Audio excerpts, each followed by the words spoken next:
की क्लास है 20 अक्टूबर 1968। रूहानी बाप बच्चों को समझाते हैं, अपन को आत्मा समझो और सदैव रूहानी बाप को याद करते रहो। समझाने वाला कौन है? रूहानी बाप। और समझाते क्या है? अपन को आत्मा समझो, रूह समझो और सदैव रूहानी बाप को याद करते रहो। नए नए बच्चे नई नई बातें सुनते हैं। जरूर नए नए बच्चे बहुत आए होंगे आज। हाथ उठाना जरा, कौन कौन है जो आज से पहले कभी भी क्लास नहीं किया बाबा का? पहली बार तो क्लास कर रहे हैं। हाथ उठाना। 1 2 हाँ 3 और इस साइड में 4 5 6। हाँ अच्छा 7 नहीं। हाँ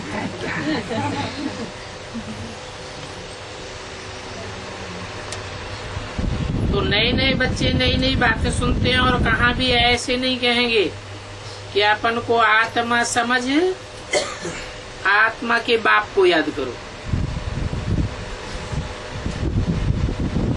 उसे भी पूछो तुम अपन को क्या समझते हो, तो कहेंगे हम डॉक्टर समझते हैं, मास्टर समझते हैं,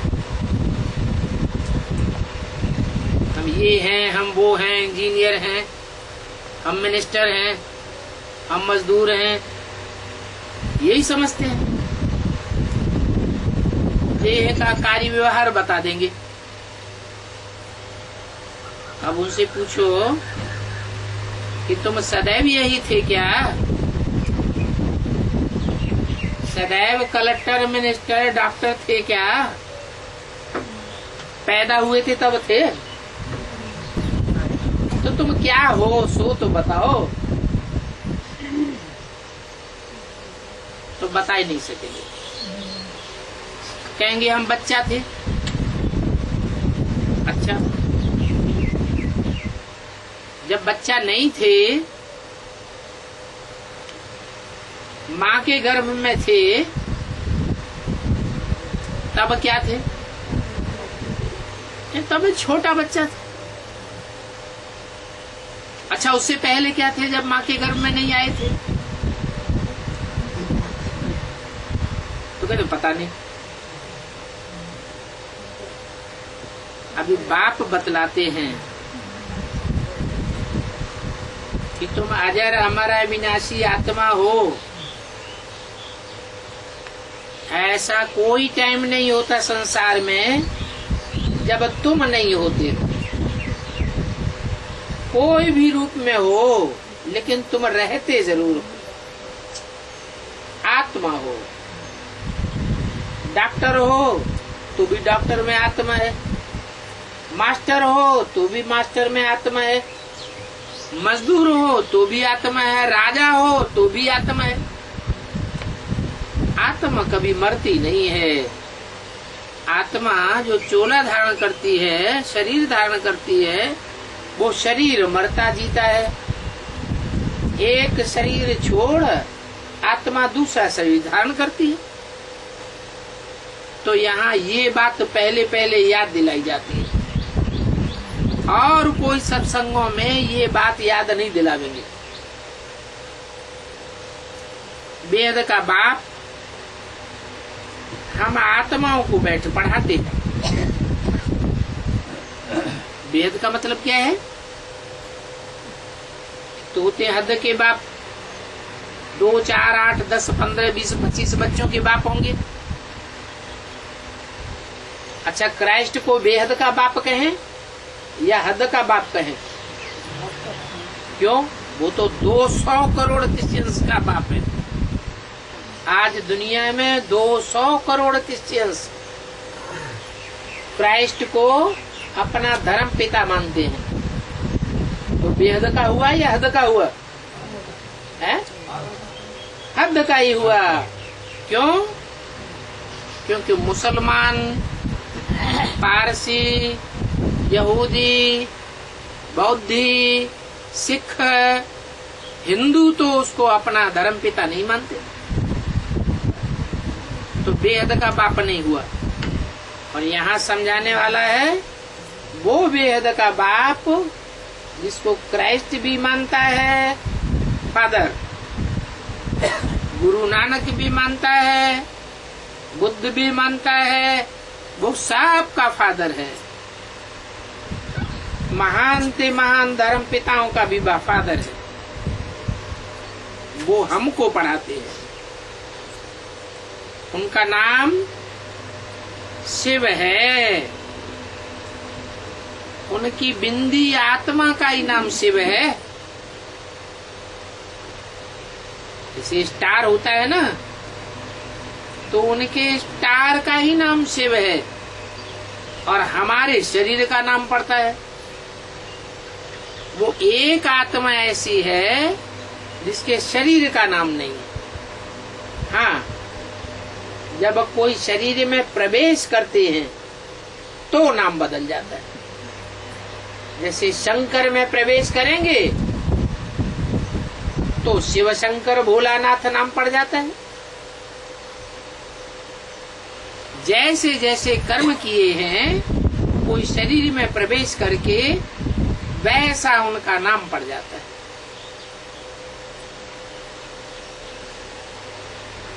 तो वो शिव बाबा कहते हैं मुझे याद करो। वो आत्माओं का असल में बाप है, बाबा नहीं है। परंतु जब कोई शरीर में प्रवेश करते हैं, खास करके मुकर्रर रथ में प्रवेश करते हैं, तो उनको शिव बाबा कहा जाता है। शिव उनकी बिंदी का नाम है और बाबा शरीरधारी का नाम भी नहीं है। उसको कहेंगे रिलेशन, संबंध। वो हमारे बाप का भी बाप है, इसलिए हमारा बाबा अर्थात ग्रैंडफादर है। हमारा बाप कौन? हम मनुष्यों का बाप है आदि पिता, जिसे हम कहते हैं शंकर। और धर्मों में उसका नाम है आदम, एडम, आदिदेव, आदिनाथ। हिंदुओं में तो खास कहते हैं तुम आदिदेव है, पुरुष है पुराण, तुमस्य विश्वस्य परमम निधानम। आदिदेव शंकर के रूप में प्रसिद्ध है। तो उसमें जब प्रवेश करता है वो शिव ज्योति बिंदु, तो शिव बाबा कहा जाता है। वो कहते हैं मुझे याद करो तो तुम्हारे पाप कट जाएंगे। तुम्हारे पाप मुझे याद करने से क्यों कट जाएंगे? औरों को याद करेंगे तो पाप कटेंगे नहीं।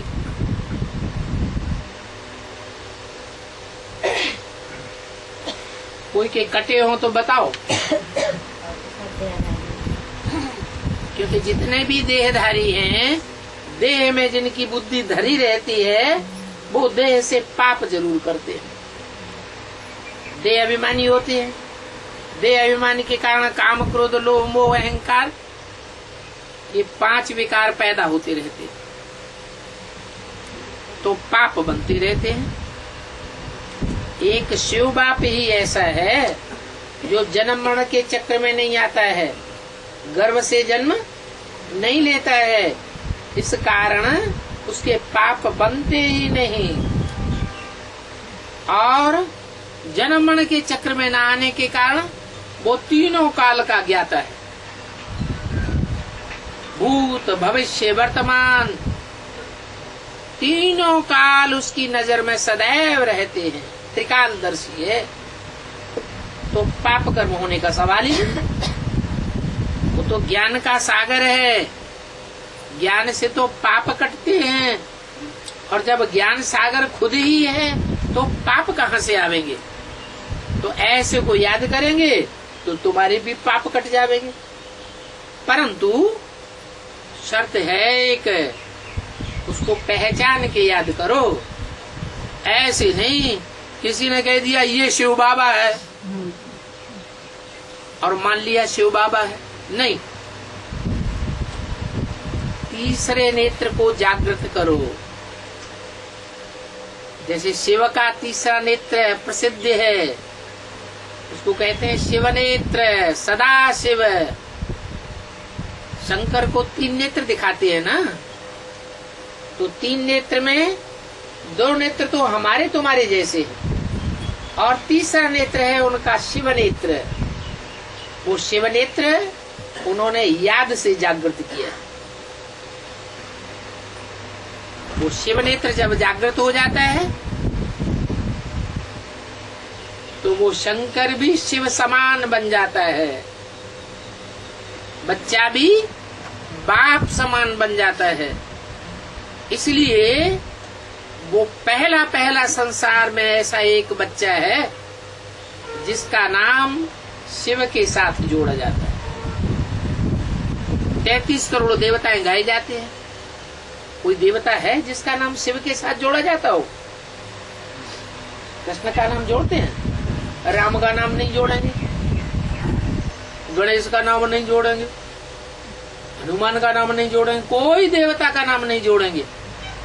काली, महाकाली, गौरी, महागौरी, किसी का नाम नहीं जोड़ेंगे। किसका नाम जोड़ते हैं? शिव के साथ शंकर का नाम जोड़ेंगे। शंकर का नाम बाद में क्यों? शंकर शिव क्यों नहीं कह देते? अरे बड़ा पहले और छोटा बाद में। शिव नाम पहले और शंकर नाम बाद में।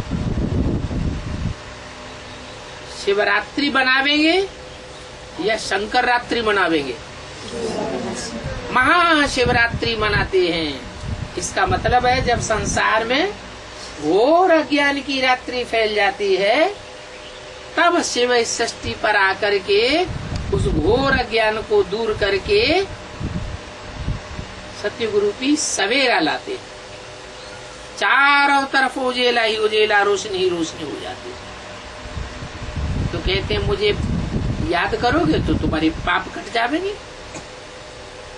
ये नई आदत तुमको डालनी है और वो भी सिर्फ एक जन्म के लिए कहता हूं।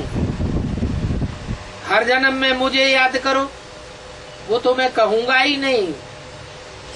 सिर्फ एक जन्म में मुझे तुमको मेरा सच्चा परिचय मिलता है और जन्मों में तो मेरा परिचय कोई देने वाला है ही नहीं और जन्म जन्मांतर में आता भी नहीं। अरे कोई बाप है अपने बच्चों का तो अपने बच्चों के लिए रोज मकान बनाएगा क्या? है? मकान जब पुराना हो जाता है तब नया मकान बनाते हैं। तो ऐसे ही ये सृष्टि रूपी मकान है। इस सृष्टि रूपी मकान को जब चौथी अवस्था आती है, दुनिया की हर चीज की चौथी अवस्था आती है ना।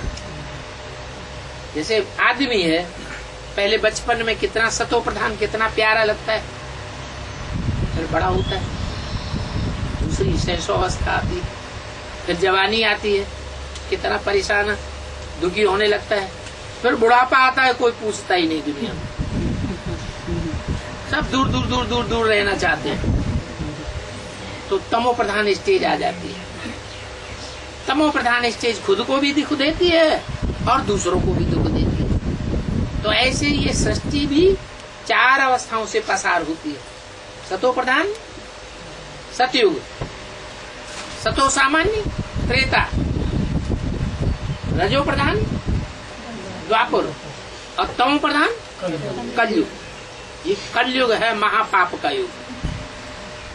इसमें सब दुखी हो जाते हैं।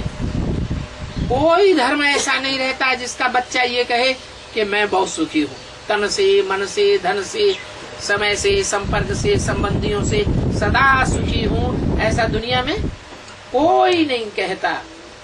तब परमपिता परमात्मा शिव अपना धाम परम धाम छोड़ करके इस सृष्टि पर आ जाते हैं, आते हैं और बताते हैं कि अब ये नई आदत तुम इस एक जन्म में डालो।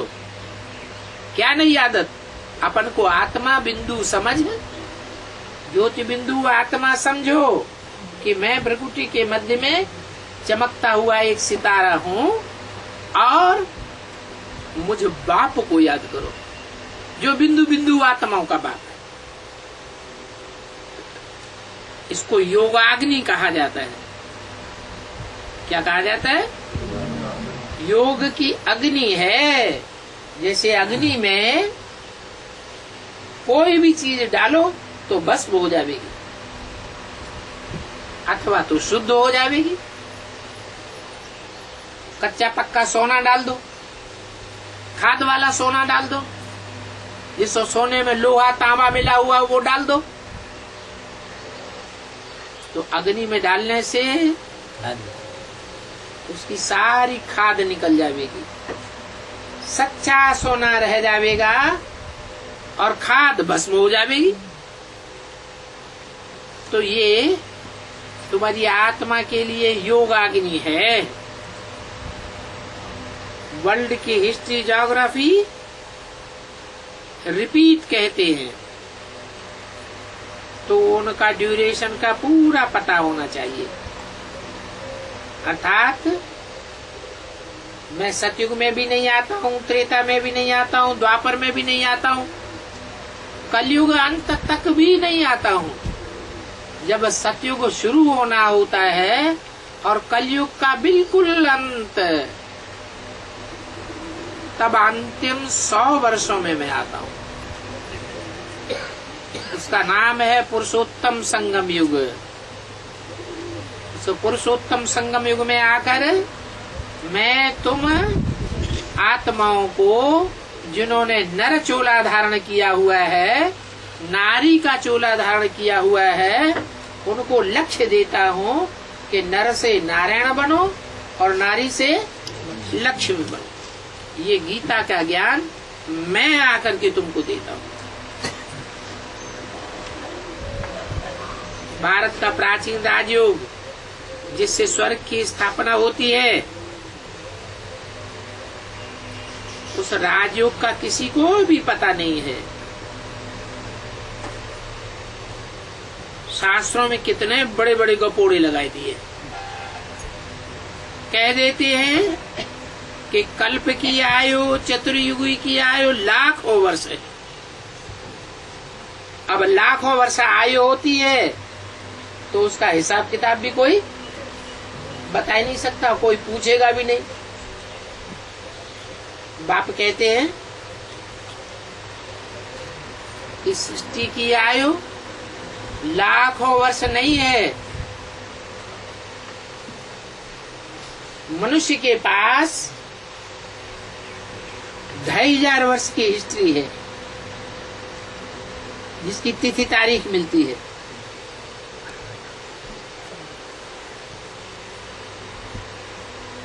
और तिथि तारीख तब मनुष्य बनाता है जब मनुष्य दुखी होता है। दुख में एक एक दिन गिना जाता है या सुख में एक एक दिन गिना जाता है? तो चाहे कोई भी दुनिया का दूसरा संवत निकाल लो, उठा लो, चाहे हिंदुओं का संवत उठाओ, चाहे क्रिश्चियंस का संवत उठाओ, चाहे मुसलमानों का हिजरी संवत उठाओ, चाहे नेपाली संवत उठाओ, सब की आयु 2500 वर्ष के अंदर गिनी गई। इससे साबित होता है ये 2500 वर्ष दुख की दुनिया है, रात में ठोकरें खाने की दुनिया है। ठोकरें खाते हैं तो रोते हैं ना, दुखी होते हैं ना। तो सब मनुष्य, सारी दुनिया की जनरेशन इन 2500 वर्षों में दुखी होती आई है। ये ब्रह्मा की रात गाई गई है शास्त्रों में। रात में ठोकरें खानी होती है, तो जरूर दिन कितना? रात है 2500 वर्ष की, तो दिन भी कितना होगा? 2500 वर्ष का दिन होगा। वो 2500 वर्ष का दिन कब था? 2500 साल पहले था। ये किसी को पता ही नहीं, और उसकी कोई हिस्ट्री किसी के पास नहीं। 2500 साल पहले इस सृष्टि पर देवताओं का दिन था। वो देवताएं बड़े सुखी थे, कोई भी प्रकार का दुख नहीं था। इसी भारतवर्ष के अंदर स्वर्ग ही स्वर्ग लगा पड़ा था। आज की दुनिया का नाम हो गया नरक। क्या नाम है? नरक। नरक नाम क्यों है? नर जो कुछ करता है, नर और का माने करना, नर माने आदमी। नर जो कुछ करता है उससे बनता है नरक। क्या? नरक बनता है। और भगवान ने आकर जो तरीका बताया कि स्व स्थिति में टिको, स्व माने आत्मा, तो जो स्व स्थिति में टिकने वाले हैं वो स्वर्गीय देवताएं कहे जाते हैं। स्व स्थिति में टिकते हुए गमन किया नई दुनिया में, तो उसका नाम पड़ गया स्वर्ग। स्व स्थिति में रहने से स्वर्ग बनेगा। क्या कहा? और पर को याद करने से, ये देह है पर, दूसरे की देह है पर। देह और देह के संबंधी और देह के पदार्थ ये सब है पर।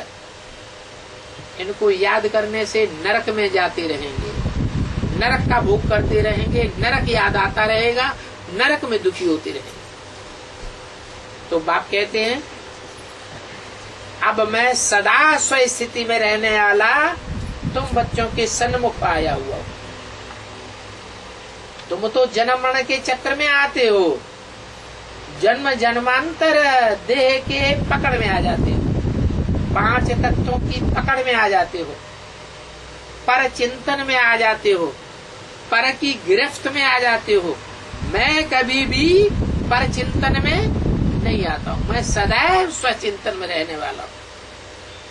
इसलिए मुझे याद करोगे तो तुम भी स्वर्ग में चले जाओगे। शास्त्रों में तो लाखों वर्ष के गपोड़े लगाए दिए, ये दुनिया लाखों वर्ष की है। कितने वर्ष की है? लाखों वर्ष की है। अभी तो बताया लाखों वर्ष की होगी तो कोई हिसाब बताएगा? और बाबा तो हिसाब बता रहे हैं। सुख दुख का ये दुनिया खेल है। ये दुनिया क्या है?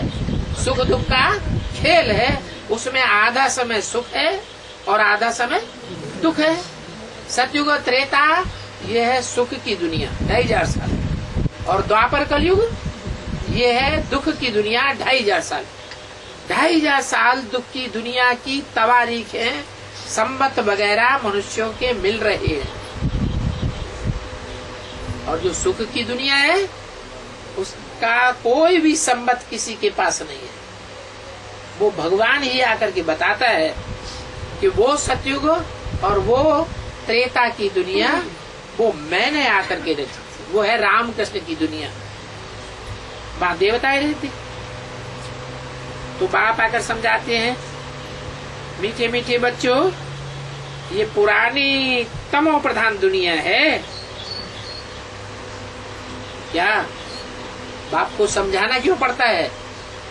इसलिए समझाना पड़ता है कि बच्चे आज की लकलकी दुनिया की चकाचौंध देख करके चमत्कृत होते रहते हैं।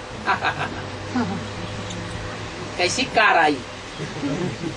कार हवा में उड़ रही है। जब चाहो तो जमीन पर दौड़ती है, जब चाहो तो सागर के ऊपर भी दौड़ने वाली कार निकल पड़ी। ओहो, इतनी तबीयत सुन के ही प्रसन्न हो जाती है। अब ये नहीं देखेंगे कि वो कार मुहैया कितने लोगों को होती है। किसी ने देखी है? देखिए, देखी भी नहीं तो मुहैया होने का तो सवाल ही पैदा नहीं होता। ये दुनिया की चमत्कार पैदा करने वाली चीजें थोड़े लोगों को प्राप्त होती है। वो जिनको प्राप्त होती है वो भी मेंटल टेंशन में रहते हैं, उनको भी मन का दुख लगा ही रहता है, वो भी सुखी नहीं रहते। ये माया का पंप एंड शो है आखिरी 100 साल का। आज से 50 साल पहले, 60 साल पहले किसी के घर में टीवी था? नहीं था। 50-60 साल पहले कोई शहर में इतनी कारें दौड़ती थी? नहीं दौड़ती। ये सब साधन जो 60-70 साल के अंदर निकले हैं, बिजली की लकालक, ये 100 साल पहले कुछ थी ही नहीं। तो ये माया का पंप है थोड़े समय का। बाप कहते हैं ये तमो प्रधान दुनिया है, अल्पकाल का सुख चकाचौंध में रखने वाला है।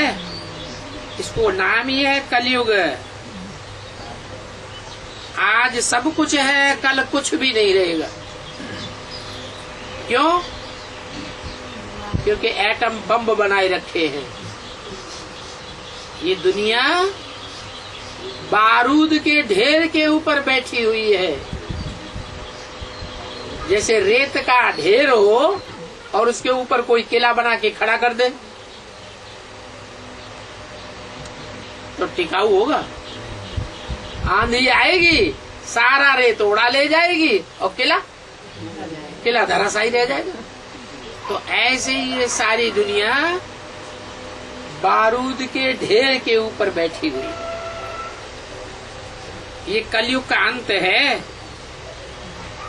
और ये बना बनाया ड्रामा है। हर 5000 वर्ष के बाद ऐसे ही कलयुग का अंत करने का सामान तैयार होता है, एटम बम वगैरह।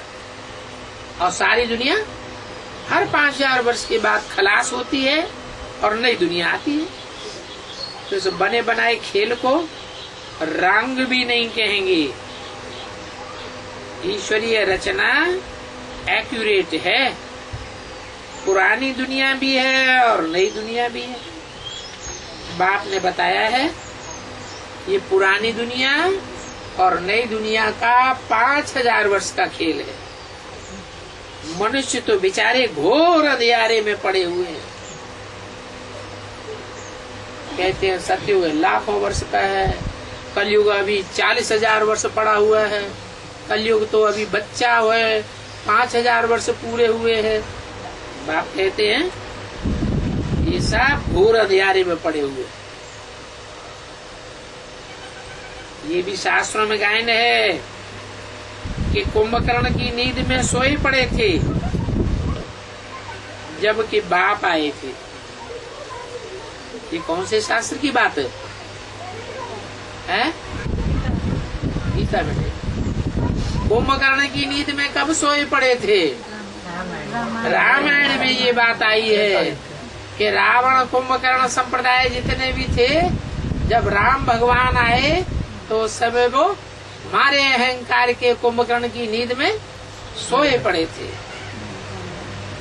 शास्त्रवादी कितना चमकते हैं इन बातों से। कहते हैं व्यास भगवान था।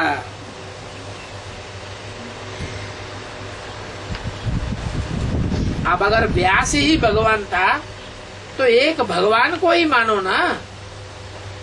ढेर के ढेर भगवान क्यों बनाई लिए? एक की बात माननी चाहिए या अनेकों की बात माननी चाहिए? एक की बात माननी चाहिए। तो ये भी नहीं कि व्यास को ही भगवान मान के बैठ जाए। कहते हैं भगवान तो ठिक्कर बित्तर में है, कण कण में है, जर्रे जर्रे में भगवान है। बेचारे मुझ गए। दुनिया में कहीं भी भगवान नहीं मिलता है तो फिर लास्ट में कह दिया हम भगवान। शिवो हम। शिव कौन है? हम ही शिव। ब्रह्मास्मि, हम ही ब्रह्मा है।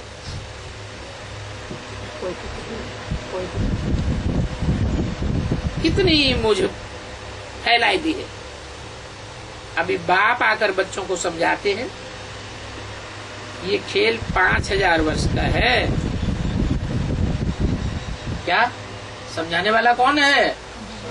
दुनिया में और कोई नहीं समझा सकता ये बात कि सारी दुनिया का खेल है ही सिर्फ 5000 वर्ष का, और ये 5000 वर्ष का खेल भी अब पूरा होने वाला है, क्योंकि एटम बम बन चुके हैं। आज से 70 साल पहले न भगवान आया था और न ये एटम बम बने थे।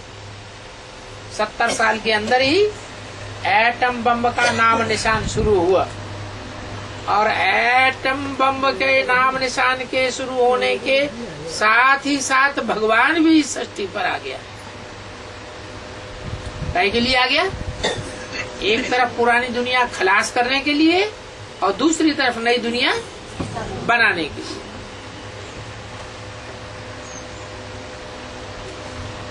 तुम बच्चे जानते हो, नई दुनिया को सतो प्रधान कहा जाता है और पुरानी दुनिया को तमो प्रधान कहा जाता है। ये दुनिया कैसी है? पुरानी तमो प्रधान दुनिया है। दुनिया वाले लोग ये थोड़ी बातें जानते हैं। जिनको नॉलेज नहीं होती है उनको मूर्ख कहा जाता है। ऐसे तो नॉलेजफुल एक ही फादर है, परंतु भक्त लोग समझते हैं कि भगवान जानी जाना ना रहे। वो तो सब कुछ जानते हैं। सभी के दिल के अंदर क्या क्या बात चल रही है भगवान जानते हैं। बाप कहते हैं मुझे एक एक के दिल के अंदर जानने की क्या दरकार है। जो जैसा करेगा वैसा भरेगा। मैं एक एक के दिल के अंदर क्यों घुस के बैठूंगा? मैं सर्वव्यापी हूँ क्या? मैं सर्वव्यापी नहीं हूँ। मैं तो इस सृष्टि पर एक व्यापी होकर के आता हूँ। भूत प्रेत भी प्रवेश करते हैं तो सब में प्रवेश कर सकते हैं क्या? उनका जो घोड़ा होगा उसी में प्रवेश करेंगे। ऊंचा ऊंचे घोड़े को पकड़ेगा और नीचा नीचे घोड़े को पकड़ेगा। तो भगवान तो दुनिया में सबसे ऊंचे है। बड़े बड़े धर्म पिता हैं जो ग्रेट फादर्स कहे जाते हैं, उन धर्म पिताओं का भी बाप है, बापों का बाप। वो तो जरूर ऊंचते ऊंच में आता है, कोई नीचे में थोड़ा ही आवेगा। कौन है ऊंचते ऊंच? सारी मनुष्य सृष्टि का पिता जो आदि देव आदिनाथ, मुसलमानों में आदम और अंग्रेजों में उसे एडम कहते हैं, उसमें आता है। ऊंच जरूर ऊंच में ही आवेगा। तो वो भगवान सबके अंदर प्रवेश नहीं होता है। सबके दिलों के अंदर प्रवेश होकर के सबके दिलों की बात नहीं जानता है। बाप समझाते हैं मैं नॉलेजफुल तो हूँ, मेरे में सृष्टि चक्र की नॉलेज है, और पतित पावन भी उसे एक निराकार बाप को ही कहा जाता है। कृष्ण को पतित पावन नहीं कह सकते हैं। भक्ति मार्ग में कितना अंधियारा फैलाया हुआ है कि कृष्ण गीता का भगवान है। वास्तव में कृष्ण तो बच्चा है। कृष्ण के बचपने के चित्र पूजे जाते हैं या बड़ा चित्र पूजा जाता है? बचपने का चित्र पूजा जाता है। तो बच्चा ज्ञान सुनावेगा, बच्चा राजयोग सिखावेगा या बड़ा राजयोग सिखावेगा? राज की बातें बड़ा जानता है या छोटा जानता है? बड़ा जानेगा। उन्होंने तो कृष्ण को भगवान बना दिया। अरे कृष्ण भगवान नहीं है। कृष्ण राज की बातों को नहीं बताता। हाँ, कृष्ण को जन्म देने वाला जो बाप है, सारी मनुष्य सृष्टि का पिता है। कृष्ण तो पहला पत्ता है, तो उस पहले पत्ते का भी जो पिता है वो बाप प्रजापिता कहा गया है शास्त्रों में। वो प्रजापति में शिव बाप आकर के सारी बातें बताते हैं। कोई नॉलेज हो वही बाप आकर के ब्रह्मा द्वारा हम बच्चों को समझाते हैं। तो ब्रह्मा और विष्णु का कनेक्शन क्या है वो भी समझाया है। चित्र भी दिखाते हैं कि विष्णु की नाभि कमल से ब्रह्मा निकला। उनको शास्त्र भी दिखाते हैं। ब्रह्मा के हाथों में वेद शास्त्र दिखाते हैं। सूक्ष्म बतन में तो शास्त्र आदि नहीं होते। ये सिर्फ साक्षात्कार का ड्रामा में पार्ट है। ये बातें बच्चे तुम अभी समझते हो। जैसे स्वप्न होता है वैसे साक्षात्कार भी होता है। स्वप्न तो सबको आते ही रहते हैं। गंदे स्वप्न भी आते हैं, अच्छे स्वप्न भी आते हैं। साक्षात्कार भी कोई को भयंकर साक्षात्कार हो जाता है, कोई को बड़े अच्छे अच्छे साक्षात्कार। मीरा भी बैकुंठ में जाती थी, साक्षात्कार करती थी, तो अच्छे साक्षात्कार भी होते। ऊपर में ब्रह्मांड है जहाँ आत्माएं रहती। ये साक्षात्कार मन की सूक्ष्म स्टेज की बात है। आत्मा तो अंडे मिसल ब्रह्मांड में रहती है। आत्मा इतनी बड़ी नहीं हो सकती जितना शास्त्रों में समझा हुआ है। कहते हैं आत्मा अंगूठे मिसल है, तो अंगूठे से यहाँ टीका लगा देते हैं। तो क्या इतनी बड़ी आत्मा है? इतनी बड़ी आत्मा हो तो यहाँ गुम्मड़ पड़ जावे, वो तो पढ़ नहीं सकता। आत्मा तो अति सूक्ष्म है। आत्मा चींटी में भी है, आत्मा हाथी में भी है। तो आत्मा छोटी होनी चाहिए या बड़ी होनी चाहिए? चींटी तो फिर भी बड़ा प्राणी है। मलेरिया का जो एक बूंद खून होता है, उस एक बूंद खून में सैकड़ों कीटाणु होते हैं मलेरिया के। हर एक कीटाणु में आत्मा है। तो आत्मा कितनी छोटी होती होगी? इतनी छोटी सी आत्मा में अनेक जन्मों का पार्ट भरा हुआ है। कितनी वंडरफुल बात।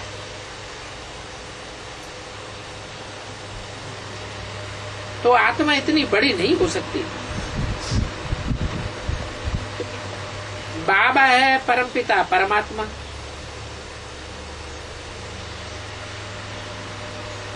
वो सिर्फ सुप्रीम है। मनुष्यों में सुप्रीमेसी है प्रजापिता की, और आत्माओं में सुप्रीमेसी है परमपिता की। बाकी आत्माओं में देखने में तो कोई फर्क नहीं। आत्माएं सब ज्योति बिंदु बिंदु बिंदु बिंदु स्टार मिशन। हाँ, ये कहेंगे कि एवर प्योर बाप ही है जो परम धाम में रहते हैं सदैव। परम पिता परमात्मा को सभी याद करते हैं। क्यों याद करते हैं? कुछ करके गए होंगे, कोई फायदा दिया होगा तो दुनिया याद करती है। क्या करते हैं? दुनिया की सब आत्माओं को पतित से पावन बनाते हैं। सब आत्माएं नीचे गिर जाती हैं, खंदक में गिर जाती हैं, उनको ऊपर उठाते हैं, ऊंचा बनाते हैं, राक्षस से देवता बनाते हैं, सब पतितों को पावन बनाते हैं। तो सारे झाड़ की नॉलेज भी बाप ही दे सकते हैं। इस बात को और कोई जान ही नहीं सकता। क्या कि सच्ची जानकारी बाप के सिवाय कोई दे ही नहीं सकता। सन्यासी आदि सभी नेति नेति कहते गए। शास्त्रों में लिखा हुआ है नेति नेति, अर्थात हम उसके आदि मध्य अंत को नहीं जानते, रचयिता और रचना को जानते ही नहीं। अच्छा, इन लक्ष्मी नारायण को रचयिता और रचना का ज्ञान है? लक्ष्मी नारायण के चित्र की तरफ इशारा करके बाबा ने पूछा, इन लक्ष्मी नारायण को रचयिता और रचना का ज्ञान है? बताओ। लक्ष्मी नारायण जो स्वर्ग के मालिक होकर गए हैं, उनसे कब किसी ने पूछा? उनसे कोई पूछे तो ये भी कहेंगे नेति नेति।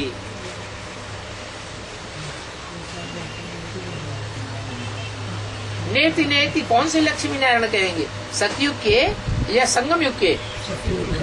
सतयुग के लक्ष्मी नारायण कहेंगे कि हम इनके बारे में, इनके आद मध्य अंत को हम नहीं जानते, रचयिता कौन है, इनकी रचना कौन है। तो ड्रामा अनुसार जब बाप आते हैं तब ही ज्ञान देते हैं, क्योंकि ज्ञान से होती है सदगति और अज्ञान से होती है दुर्गति। तो क्या कहे कि लक्ष्मी नारायण दुर्गति में थे सतयुग के या सदगति में थे?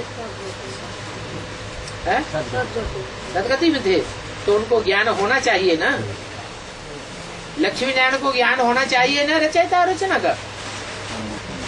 सतयुग के लक्ष्मी नारायण को रचयिता और रचना का ज्ञान होगा? तो अज्ञानी थे, ज्ञानी थे? अज्ञानी थे। अज्ञानी थे तो सदगति में थे या दुर्गति में थे?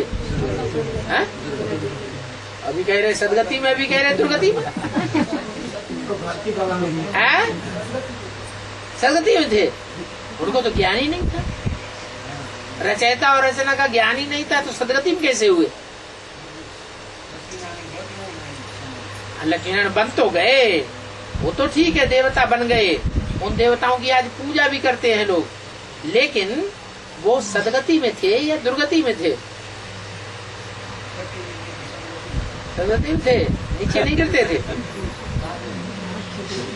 माना जब उनका जन्म था, पहला जन्म सतयुग में, तो वो नीचे नहीं गिरे, गिरे तो दुर्गति में थे या सदगति में थे? हाँ, यही बताया कि ज्ञान से होती है सदगति, और वो ज्ञान सिर्फ संगम युग में ही होता है। संगम युग के अलावा और कभी भी ज्ञान नहीं हो। देवताएं भी वास्तव में दुर्गति की ओर जाती है, वो ऊंचे नहीं उठते, उनका भी नीचे गिरना। हाँ, तुम बच्चे चाहो तो लगातार शिव बाबा को पहचान करके याद करो, तो तुम लगातार सदगति में जावेंगे, फिर दुर्गति में नहीं आवेंगे। तो पूछा, इनसे कोई पूछे तो ये भी कहेंगे नेति नेति, हम नहीं जानते, हम नहीं जानते। क्या नहीं जानते? ये लक्ष्मी नारायण से पूछे तुम दुर्गति में हो या सदगति में, तो बतावेंगे कि हम सदगति में हैं, दुर्गति में? वो भी नहीं बतावेंगे, क्योंकि उन्हें अगर ये पता हो कि हम नीचे गिरने वाले हैं तो उनकी सारी खुशी उड़ जाएगी। देवताएं तो सदैव खुशी में रहते हैं, उन्हें पता ही नहीं रहता कि हम आगे के जन्मों में नीचे गिरते जाएंगे, या आगे 21 जन्मों के बाद नरक की दुनिया आवेगी, हम वहां बहुत दुखी हो जाएंगे। इस बात का भी उनको पता नहीं होता।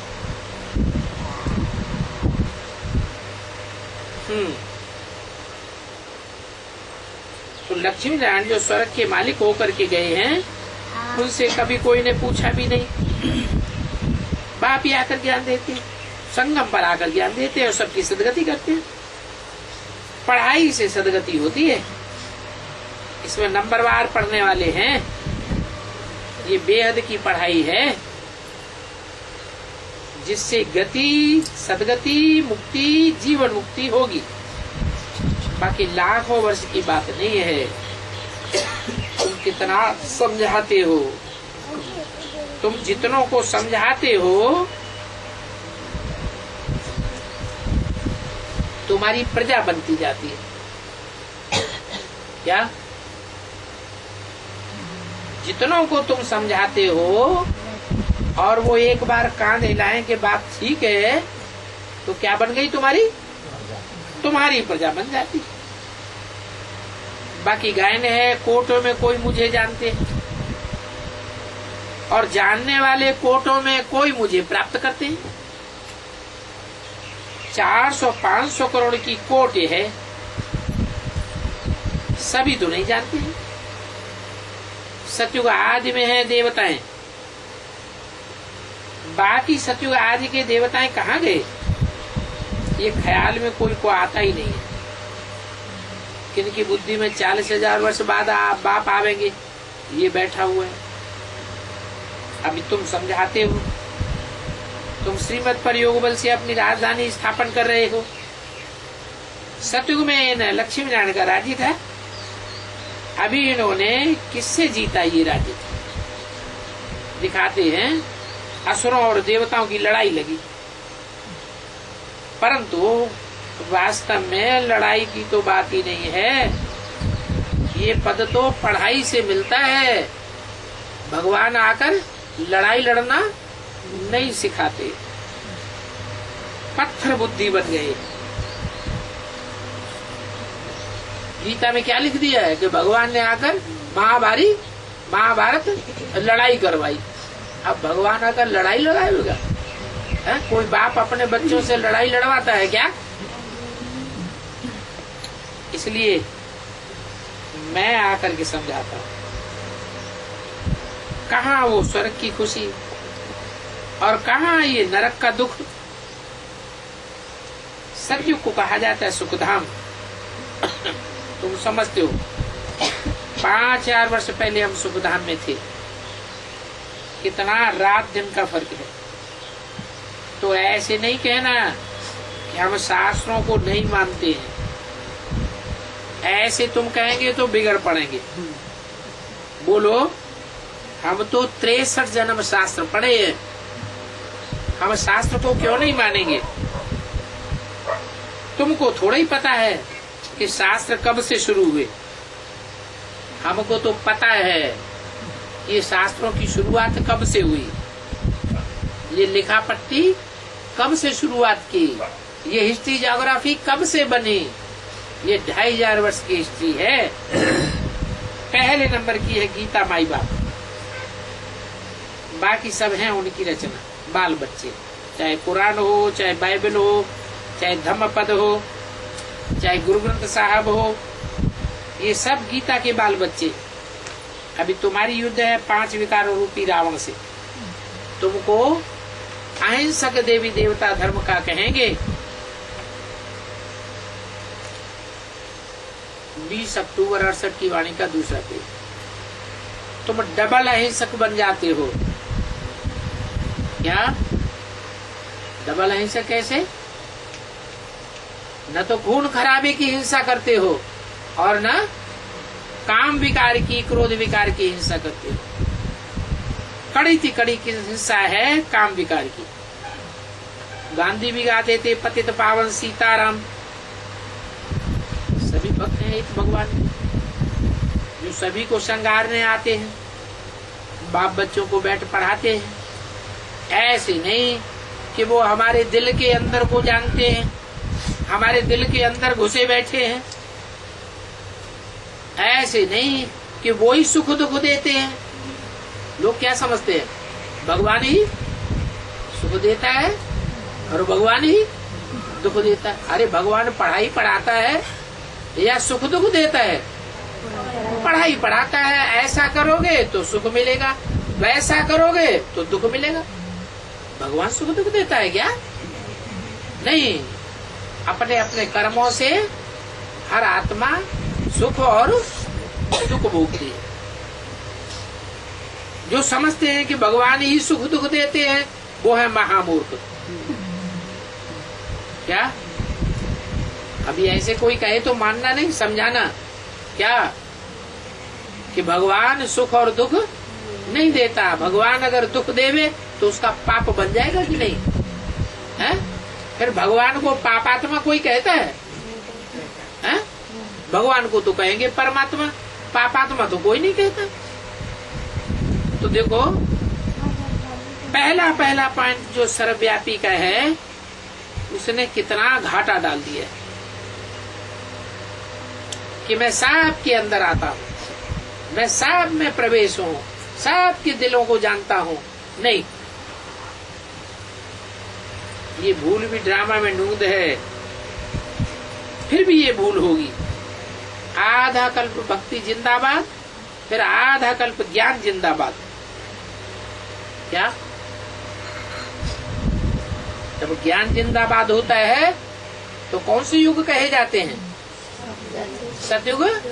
और त्रेता है ज्ञान जिंदाबाद, और ज्ञान मुर्दाबाद कब? भक्ति मुर्दाबाद हो जाती है। द्वापर और कलयुग में भक्ति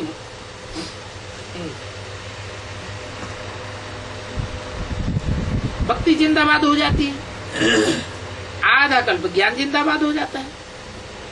शिवरात्रि कहते हैं, परंतु अर्थ समझते ही नहीं। क्या अर्थ है? जब शिवरात्रि कहते हैं तो अर्थ क्या है इसका? और शिवरात्रि भी नहीं कहते, महाशिवरात्रि, तो इसका अर्थ क्या है? कब आते हैं? जब अज्ञान अंधकार की रात्रि सारी दुनिया में फैल जाती है, तब बाप आते हैं। उसकी यादगार है महाशिवरात्रि। ऊंचते ऊंच फिर नीचते नीच बनते हैं। क्या? जो ऊंचते ऊंच लक्ष्मी नारायण सतयुग के आदि में थे, वो 84 जन्म लेते लेते कलयुग के अंत में आकर क्या बन जाते हैं? नीचते नीच बन जाते हैं। फिर तमोप्रधान से सतोप्रधान बनती है। मैं आता ही उस तन में हूँ जो पूरे 84 जन्म लेते हैं। अभी तुम फरिश्ता बन रहे हो, पिछाड़ी में सभी के रिजल्ट का साक्षात्कार होगा। ट्रांसफर होने के पहले तुमको मालूम पड़ेगा। क्या कहा? अभी की पढ़ाई का रिजल्ट निकलेगा या नहीं निकलेगा? भगवान आकर के पढ़ाई पढ़ाते हैं तो रिजल्ट भी निकलेगा। कौन महाराजा बनेंगे? पहले जन्म में कौन महाराजा बनेंगे? सतयुग के दूसरे जन्म में कौन महाराजा बनेंगे? तीसरे, चौथे, पांचवें, छठे, सातवें। नारायण की भी डायनेस्टी होती है। क्या? नारायण का भी कई जन्म तक राज्य चलता है। तो कहेंगे Narayan the first, Narayan the second, Narayan the fourth. जैसे अंग्रेजों में हुआ king Edward first, king Edward second, third, fourth. Pope के भी नंबर होते हैं। तो ऐसे ही तुम्हारे नंबर भी निकलेंगे कि फर्स्ट नंबर नारायण कौन, सेकंड नंबर नारायण कौन, फिर नारायण के साथ कौन? लक्ष्मी। वो भी पता चलेगा। पहले जन्म में लक्ष्मी कौन बनेगा, दूसरे जन्म में लक्ष्मी कौन बनेगी, तीसरे जन्म में कौन बनेगी। नारायण का पार्ट डिक्लेयर होगा तो लक्ष्मी का भी पार्ट डिक्लेयर होगा। फिर लक्ष्मी नारायण के नीचे कोई और भी होते हैं कि सिर्फ लक्ष्मी नारायण ही? बड़ी राजधानी होगी तो राजधानी में छोटे बड़े, ऊंची कुर्सी, नीची कुर्सी, सब तरह की होती है ना पद, तो सब प्रत्यक्ष हो।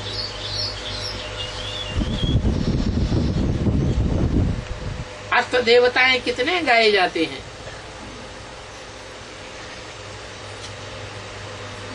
नौ दुर्गा कितनी गाई जाती है? नौ दुर्गा पूजन होता है ना, तो सब पद डिक्लेयर होंगे। 108 की माला सब सिमरते हैं।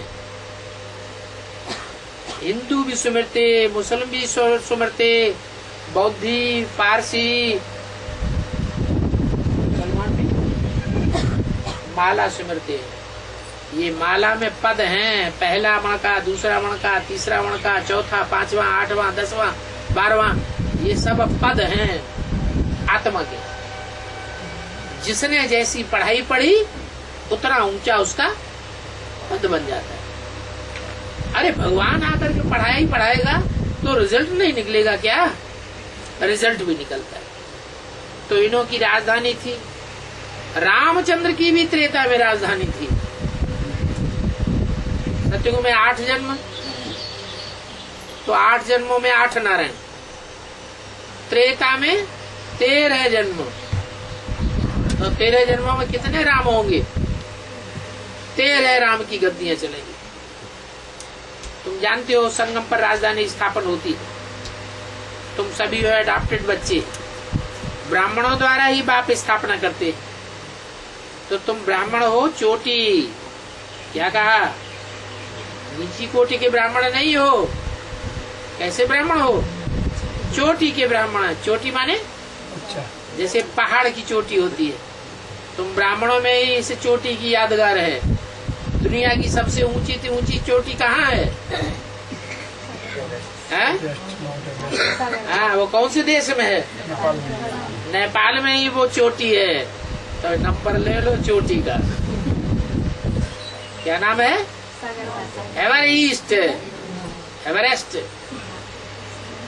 दुनिया की ऊंची से ऊंची पूर्वी सभ्यता स्थापन करने वाला वो व्यक्ति कौन हुआ? उसकी यादगार में वो एवरेस्ट चोटी बनी हुई है। तो तुम सभी अडॉप्टेड बच्चे हो, ब्राह्मण चोटी हो। ये विराट रूप का चित्र है ना, परंतु वो भक्ति मार्ग में तो रंग चित्र बना हुआ है, क्योंकि उसमें शिव का भी चित्र नहीं है, और प्रजापिता ब्रह्मा का भी चित्र नहीं है, और ब्राह्मणों को भी नहीं दिखाया है। जो भक्ति मार्ग में विराट रूप का चित्र बनाया है, उसमें मस्तक में देवताएं दिखाए,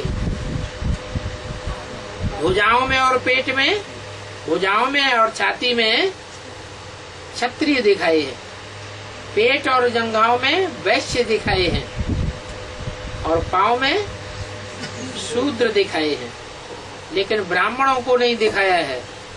ब्राह्मणों के बाप प्रजापिता ब्रह्मा को नहीं दिखाया है, और शिव बाबा को भी नहीं दिखाया है। तो वो चित्र ही रंग है। बाप इस समय आकर के तुमको राइट बात बताते हैं। इस समय तुम हो ब्राह्मण संप्रदाय, दैवी संप्रदाय, तुम्हारा सरनेम है ब्राह्मण, फिर देवता बनते हो। बाप आकर ये नॉलेज देते हैं जिससे तुम यह देवता बन जाते हो। ये बातें तुम अभी जानते हो। ये भी जानते हो अभी हमें घर वापस जाना है। कहाँ जाना है? घर कहाँ है? यहाँ से उठा के बाहर चले जाओगे खाना आना खाने के लिए? वो घर है? कौन सा घर है? जैसे शरीर का घर है, ऐसे ही आत्मा का भी घर है। ब्रह्मलोक, परम धाम, शांति धाम, ये सूरज चांद सितारों की दुनिया से भी पार, जहाँ बिंदु बिंदु आत्माएं सब इकट्ठी रही पड़ती है। धीरे धीरे आत्माएं उतरती रहती है, सृष्टि पर जन्म लेती रहती है, इसलिए दुनिया की जनसंख्या बढ़ती रहती। तो देखो, तुम अभी जानते हो कि घर वापस जाना है, पुरानी दुनिया को भूलने में टाइम लग जाता है। इतनी छोटी सी अविनाशी आत्मा में अविनाशी 84 जन्मों का रिकॉर्ड भरा हुआ है। एक भी इस पार्ट से वापस नहीं निकल सकता। एक्यूरेट टाइम पर जब बाप को आना होता है तो आकर के समझाते हैं। सिर्फ बाप कहते हैं कि मुझे याद करो तो तुम्हारे विकर्म विनाश हो जाएंगे, तुम माया जीत जगत जीत बन जाएंगे। सारा खेल भारत पर ही बना हुआ है। आधा कल्प रावण राज्य और आधा कल्प राम राज्य। ये कोई को पता ही नहीं है कि आधा कल्प राम राज्य और रावण राज्य भी होता है। ये नंबर 1 दुश्मन है तुम्हारा रावण। इसका क्या प्रूफ? कि रावण हमारा नंबर 1 दुश्मन है। कोई प्रूफ होगा कि नहीं होगा? अरे वर्ष वर्ष जलाते हैं। क्या? जब कोई बड़ा खराब काम करता है, ज्यादा दुख देता है, तो उसका एफिजी बनाते हैं, उसका पुतला बनाते हैं और उस पुतले को जलाते हैं। तो रावण का पुतला तो हम हर वर्ष जलाते हैं। इससे साबित होता है ये हमारा जन्म जन्मांतर का दुश्मन है, परंतु लोगों को समझ नहीं है। अच्छा, बच्चों को गुड नाइट।